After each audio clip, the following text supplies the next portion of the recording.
Wonderful. So we have made it to the end of this practice of generosity. And I just want to begin by showing you this little slide. I don't know if you've come across these little Liz Climo clips. I'm not sure if you can. I'm gonna read it for you, just so don't worry. So here you go. You've got a little baby kangaroo. I'm going to buy you a Mother's Day present. The mummy says, "Oh, that's so sweet." And then the mum says, "What are you doing?" And then the little baby says, "Looking for your wallet." Tonight we're thinking about how all we have belongs to God. All we have belongs to God. And in this passage in 2 Corinthians 9, Paul is writing to the Corinthians, and his purpose of writing this stuff is to raise money from the church in Corinth for the Christians who were struggling in great poverty in Jerusalem at that time. And so if you have a Bible, turn it on or open it up to 2 Corinthians chapter 9, verses 6 to 15. Paul writes, "Remember this, whoever sows sparingly will also reap sparingly, and whoever sows generously will also reap generously. Everyone should give what they've decided in their heart to give, not reluctantly or under compulsion, for God loves a cheerful giver. And God is able to make all grace abound to you, so that in all things at all times, having all that you need, you'll abound in every good work. As it is written, he scattered abroad his gifts to the poor, his righteousness endures forever. Now he who supplies seed for the sower and bread for food will also supply and increase your store of seed and will enlarge the harvest of your righteousness. You'll be made rich in every way, so that you can be generous on every occasion, and through us your generosity will result in thanksgiving to God. The service you perform is not only supplying the needs of God's people, but is also overflowing in many expressions of thanks to God. Because of the service by which you've proved yourselves, men will praise God for the obedience that accompanies your confession of the gospel of Christ, and for your generosity in sharing with them and with everyone else. And in their prayers for you, their hearts will go out to you because of the surpassing grace God has given you. Thanks be to God for his indescribable gift." Wow. In those few verses, generosity is mentioned 5 times. And so it feels like a good place to land this series on generosity as Paul offers the Corinthians and us some tools to help this stuff get from our heads to our hearts. And the first thing I want us to think about this evening has already been mentioned, that we're to remember whose money it is. That we're to remember whose money it is. Now, I remember back in 2003, I was at a youth festival, and I remember hearing this illustration that I'm about to show you for the very first time. It had a huge impact on me, and is always the thing I think about when I consider this theme of generosity. So I'm not going to say any more. Have a look at the screen. There was a man at an airport and he wanted to buy a bag of very small donuts and a coffee. So he buys his bag of small donuts and he buys his coffee and he's looking for somewhere to sit. But all the tables are all taken. But there's one table where there's one man sitting and he thinks, "Oh, I'll just go and sit opposite him." So he goes there, he puts his coffee down, he puts his bags down, he gets his coat off, puts it on the chair, sits down, opens his coffee, has a sip, picks up the bag of donuts, opens it, takes out a donut, starts eating it, puts the bag down. The man opposite stretches over, picks up the bag of donuts, opens it, takes out a donut, starts eating it, puts the bag down, smiles. The other man cannot believe what he has just seen. He cannot believe that the man has just stolen one of his donuts. He's thinking, what is the world coming to? What is the world? But then he thinks, well, maybe, the guy's not quite there, or, he better not say anything in case the guy kind of erupts and he's violent. But he gives him one of these, if looks could kill look. He picks up the bag of donuts, he takes out another donut and he moves it near to his coffee, as far away from the other man. While he's sipping his coffee, the man stretches over, picks up the bag, takes out another donut, starts eating it, puts it on the table, pushes it back, smiles. The other guy can't believe it. He's done it twice. He's stolen 2 of my donuts. He's amazed. He can't believe it. He's really angry. But he decides not to say anything. Anyway, the man gets up to leave. So the other man thinks it's about time you left, you donut thief. He put his coat on, he picked up his bag, he then picked up the bag of donuts. There's 1 donut inside. He takes it out, he breaks it in half, he puts half in his mouth, puts half on the bag, he moves the bag, he smiles, he waves, off he goes. The other guy thinks, I'm not touching that donut, you donut thief. Anyway, he looks at his watch. Oh, it's time for me to go. He gets up, he puts his coat on. He then bends down to pick up his bag, and sitting on top of his bag was his bag of donuts.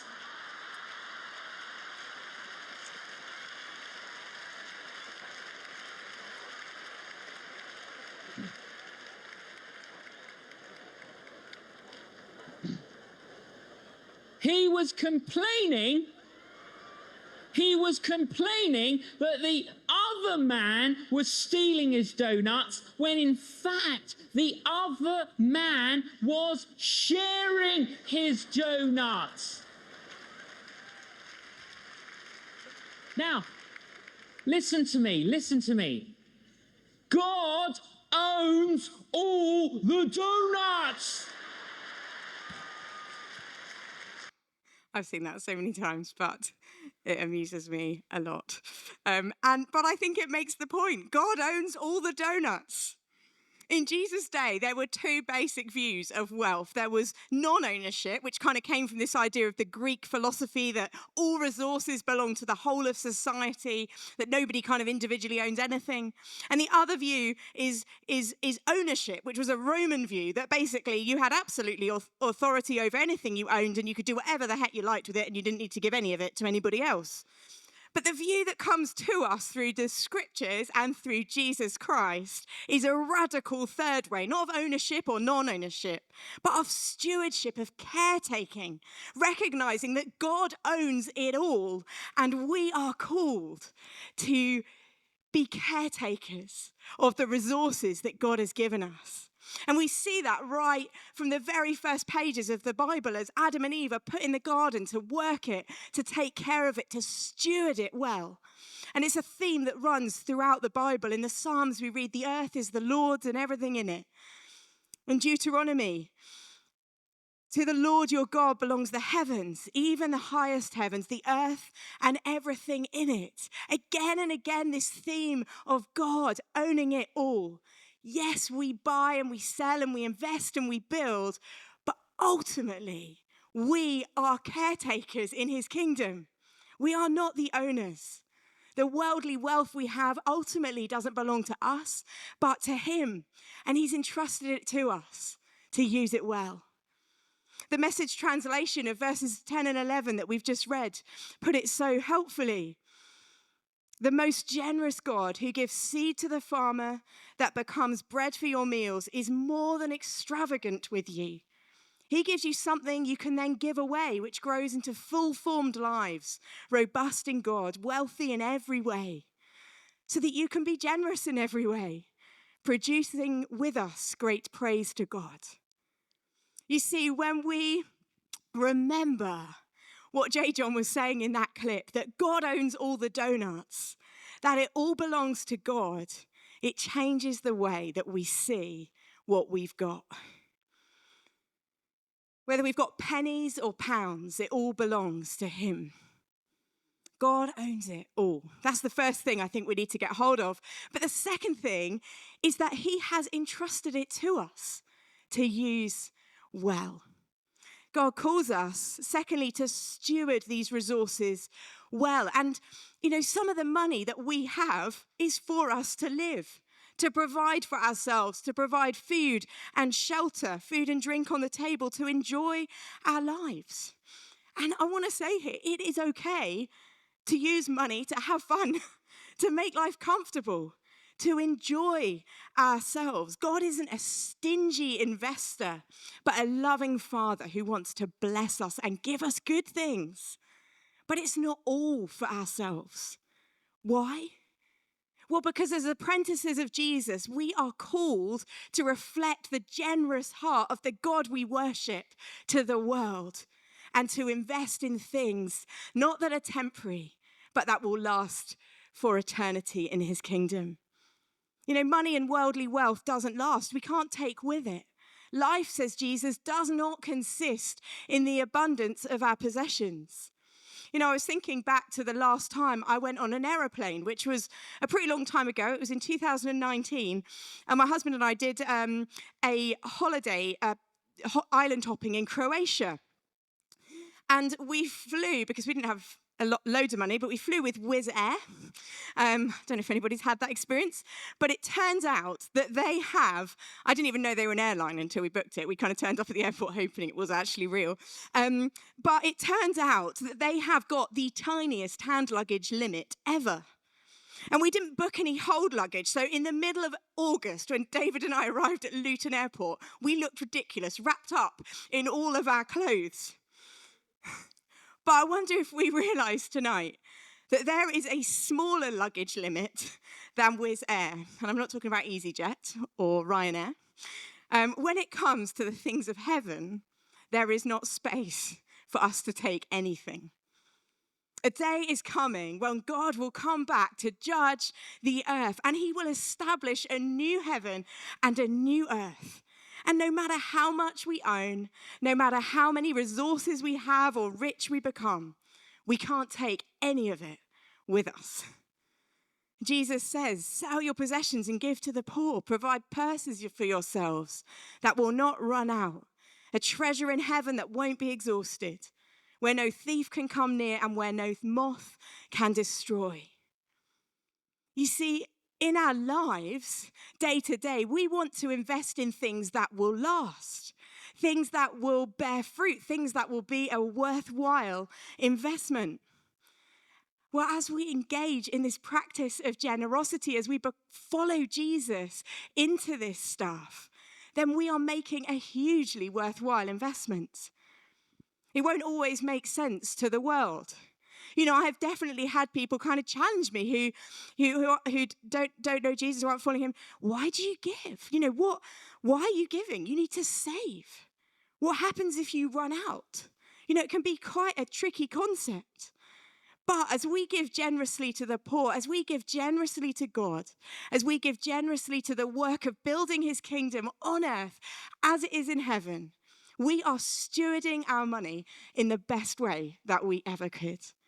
As we build something that won't be temporary, but that will last for eternity. And as we let go and invest in the things of the kingdom, we are not going to be disappointed. It is an exciting journey. As well as watching and listening to J. John speaking when I was a teenager, I was also really impacted in the early days of my faith by a book called The Cross and the Switchblade, written by a man called David Wilkerson, who was a country preacher in America. And he read one day an article in Life magazine about 7 boys who were part of a gang called the Dragons, and they were on trial for a brutal murder. As he read this article in this magazine, the description of their crimes revolted him. But then he had this incredibly strong voice in his ear. You need to go to New York and you need to help these boys. And despite his best efforts to push it aside again and again, he knew he had to go. And it was the start of an adventure that led him to minister in some of the most dangerous streets in the world at that time. But the story that we read in this book, The Cross and the Switchblade, just goes on to speak again and again of the provision of the Lord. That as they stepped out seeking to bless people, seeking to be generous in so many ways, the Lord met their needs. And there's one particular story which came to my mind when they were trying to buy a centre for the teenage lads that were there in this city, just getting into all sorts of trouble. But this building was going to cost them $42,000 and they had $100 in the bank. But in order to secure it, after a meeting with a bank manager, they knew that they needed $4,200. And so, to be totally sure that this was in fact of the Lord and not some crazy idea, David Wilkerson laid a bunch of fleeces before the Lord, including that if they were going to make this amount of money, they needed to do it in one day. And so he went to church and he preached a super simple sermon. And then, without any fuss or telling the exact amount needed, he invited people to come forward and give what they felt they could, just to see what the Lord would do. Well, a steady stream of people came forward, some offering 14 cents, some are offering thousands of dollars. And at the end of that day, they'd had $4,400. That was the most that that particular church where he was speaking that afternoon had ever raised in one sitting. And they were all rejoicing, but they were a little bit confused about this extra $200. It's like, well, maybe, God was close, but it was better that he was, off by 200 more than 200 less, I guess. So, they were happy to go ahead with the plan. But in the meeting with the bank manager, when they were kind of giving over this money, the bank manager made an apology and said, I'm so sorry. But although I'm offering you my services for free, I'm afraid I'm working with some other colleagues who will need paying. And so actually, you owe us another $200 on top of what we already had asked. And he was like, no problem, here it is.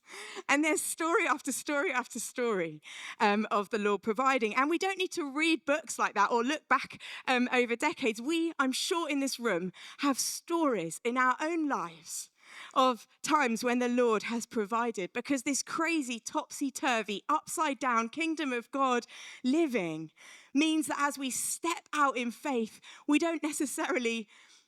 It's surprising.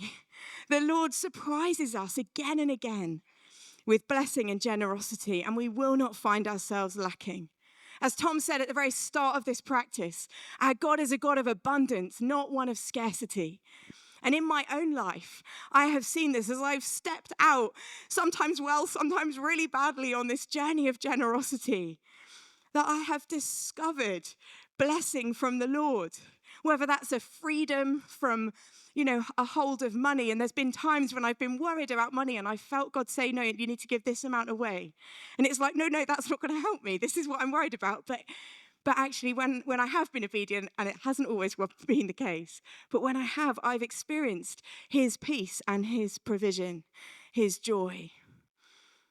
And it's a total joy as we give and invest in the things of God's kingdom to see the fruit of what God can do as he multiplies it and uses it for his glory. And it's also been a way of helping to stretch my faith muscles as I have had to trust him in ways beyond my own ability. So, God owns it all. We're called to be stewards. And as we steward our resources well, we will discover that God blesses us to give more, not just to have more. That was definitely the testimony of David Wilkerson in The Cross and the Switchblade. But God never says that as a result of generosity, we're going to abound in wealth, in luxuries, and in material resources. But what we do see again and again and again in his parables of stewardship is that those who steward God's resources well are given more resources to steward. And no one does a better job of working out this principle than Paul in this passage. He writes again in verses 8 to 11, what we've already read. God is able to bless you abundantly so that in all things at all times, having all you need, you'll abound in every good work. And he goes on, you'll be enriched in every way so that you can be generous on every occasion. And through us, your generosity will result in thanksgiving to God.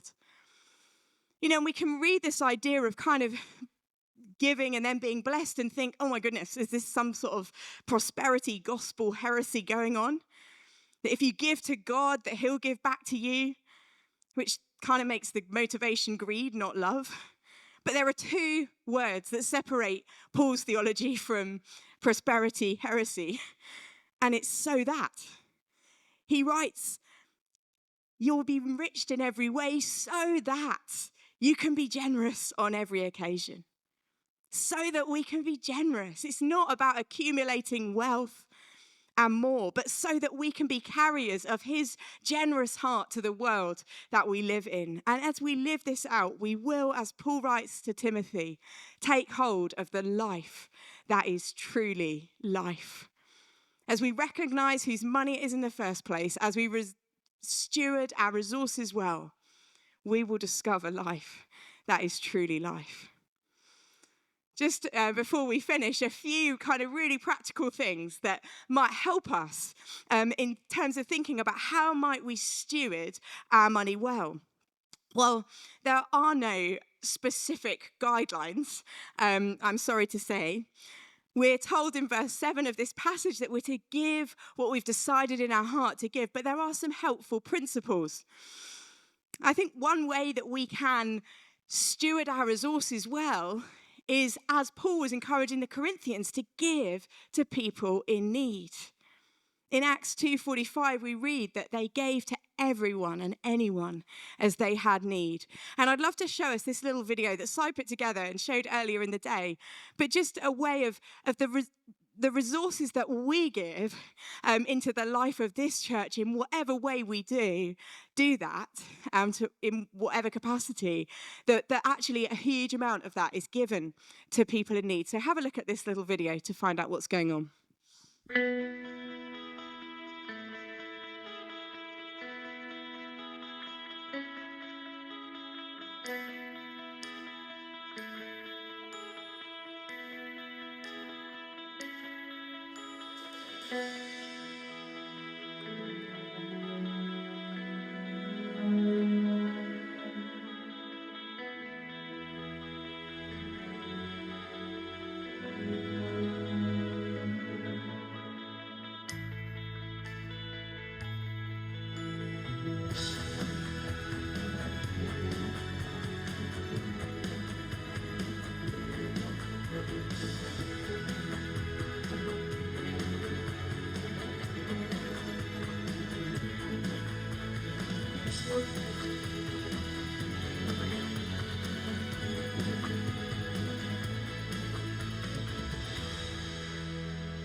Everything that is given here in the life of St. Michael's, 10% of that goes elsewhere to support our mission partners here and around the world. And that's a way that we can give to meet people's needs. So even as we're giving into the life of St. Michael's, that is having an impact far beyond our walls. But I wonder how we are responding in our own lives, in our own giving to the needs that we see.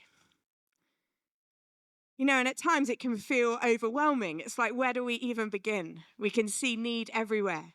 But I would encourage us to pray and to ask the Lord, where is it and who is it that you're inviting me to give to at this time to meet people's needs? So we can give to meet people's needs. We can give to fund the work of God in the church. Christian ministry, as I'm sure we're aware, costs money. It's not free. That money doesn't come from the government or taxes or some other outside source. It comes from us, from the church, from you and from me. And I love hearing inspiring stories of men and women who've given generously to sow into God's kingdom.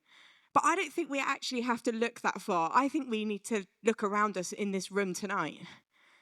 Look who's sitting next to you, who's sitting in front of you, who's sitting behind you, week in, week out. People are giving to fund the ministry that happens in this church. People coming to know Jesus, leaders being trained and raised up and sent out to be carriers of the gospel. Where children's and youth ministry is growing so fast, where lives are being transformed by the power of Jesus. You know, we are sowing generously already as people of God. And we wouldn't even be sitting in this building tonight if it wasn't for the generosity of church family who's sacrificially given to make the Heart of the Community project happen. And none of this, both here in the centre and across the green in the historic church building, is about flashy buildings. It's not about building flashy community buildings. but so that we can build beautiful Jesus-centered communities that make a difference around the world. That is what we're doing. And we're already doing it. And so I just want to encourage us tonight to keep going, to keep sowing generously into the things that God is doing amongst us in our midst. We can give to meet need. We can give to fund God's work here in the church. And we can give to simply bless people. You know, giving doesn't have to just evolve around meeting a particular need. God doesn't just give us things because we need them. He often gives just to bless us because he loves us. And we, as carriers of his generous heart to the world, are invited to do the same. I really remember going in 2009 back on a mission trip to Thailand and spent a month working out with students there. And I did a lot of fundraising, and people were, so generous in giving money to make this trip happen. But I still remember one couple coming up to me on Sunday morning at church where I lived before going on the trip. And they just gave me £5. And they said to me, Ellie, this is ice cream money. You're going to have lots of money given to you, for this trip, but the ice cream in Thailand, she was Thai, she's like, it's amazing. You need to go and get yourself a good ice cream. So this is purely just to bless you to go and get an ice cream. And it was great. I really enjoyed my ice cream when I was in Thailand. But, that's just another way that we can give. We can bless people. So who might God be calling you to bless this week? Again, pray and ask him.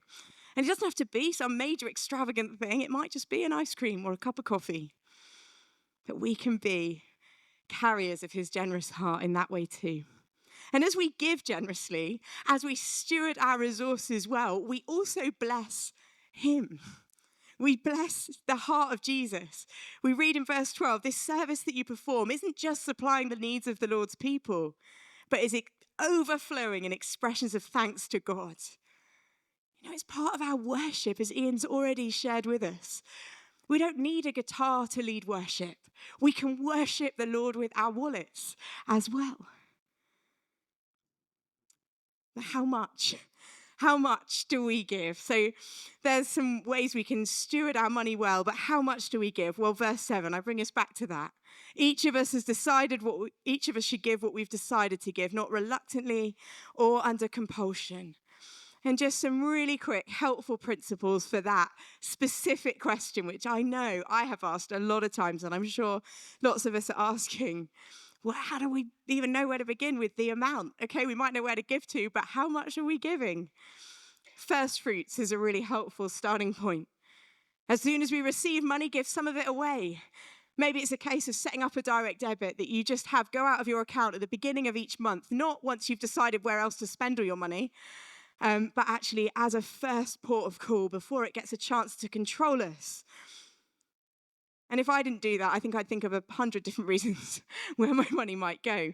And maybe that would be a helpful thing. Tithing is another way that we can do this. It's an ancient practice of giving roughly 1/10 of what we have away to the Lord. And we saw that in that clip about the donuts. It's kind of like every week or every month, God gives us a bag of donuts. And he says, take one and give it away. They're all his donuts anyway. But as we share them out, we get to play our part in sharing his generous heart with those around us. And for us, 10% might be way too much. It might not be even possible to conceive of that amount, and that's okay. If so, just give what you can. This is not about giving what we can't, but giving what we can. This is not about guilt. This is not about shame. This is about giving what we can to join in this practice of generosity. The point is that no one is excluded, no one is left out. We can all play our part in joining in with the joy of this generous God. Maybe 10% is a helpful guide, maybe it's not, but you can do with it what you will. And we can give sacrificially as well. I think in God's kingdom, it's not quantity, it's never quantity that matters, but quality. 2,000 years ago, we heard of, 2,000 years later, we're still talking about a woman who put 2 coins into an offering basket. Everybody else put in loads more than she did, but her offering was worth everything because it was sacrificial. It cost her all that she had. Do we feel the cost of our generosity? There's a challenge for us this week. Maybe we want to ask God what it might look like for us to give sacrificially in our day-to-day lives. And joyfully, God loves a cheerful giver, we read in this passage. God doesn't want grumpy money. He wants us to give joyfully and to know the joy of this practice. And all of this, however we give, wherever we're stewarding our resources, however much we're giving, the motivation for this should be apprenticeship to Jesus. We engage with this practice of generosity, not out of religious duty or obligation, but because we want to be more like him. And we can't outgive him. We cannot outgive a God who's given everything. He hasn't just commanded us to be generous. He hasn't just said he's generous. He's shown that he's generous. I love how this verse ends. Thanks be to God for his indescribable gift. Almighty God, the creator of the universe, the one whose hands flung stars into space, came down to earth to be a teeny tiny baby who needed his nappies changed, who needed to be fed, who needed someone to dress him, and then to grow up in poverty and be killed on a Roman cross at just 33 years of age. You know, Jesus didn't just give a portion of what he had away. He gave it all. We cannot outgive him. We cannot outgive him. And he did it all so that we, you and I, might be called sons and daughters of the living God. Jesus is leading us not to a place of lack through this stuff, but a place of abundance. That as his children, we might get to share in something of the joy of serving and being part of his kingdom, which may not make worldly sense. But as we enter into it, we will see the fruits that come. And so this invitation as we come to the end of this series is to radically rethink our relationship to our money, to our resources, not as owners or as non-owners, but as caretakers, as stewards, and to begin a journey of listening to our loving, generous, joyful Father and provider. To come before him and say, Lord, what is it you want me to give this day, in these days to come? And we don't need to be afraid of what he's going to say. Maybe for some of us here, it's like, well, I don't want to ask that question in case he says something I don't want to hear. But God is not a stingy investor out to maximize his profit margins. He's a loving Father who wants to bless us and form us into sons and daughters that reflect himself, generous and joyful. What an honor it is to be caretakers for his kingdom.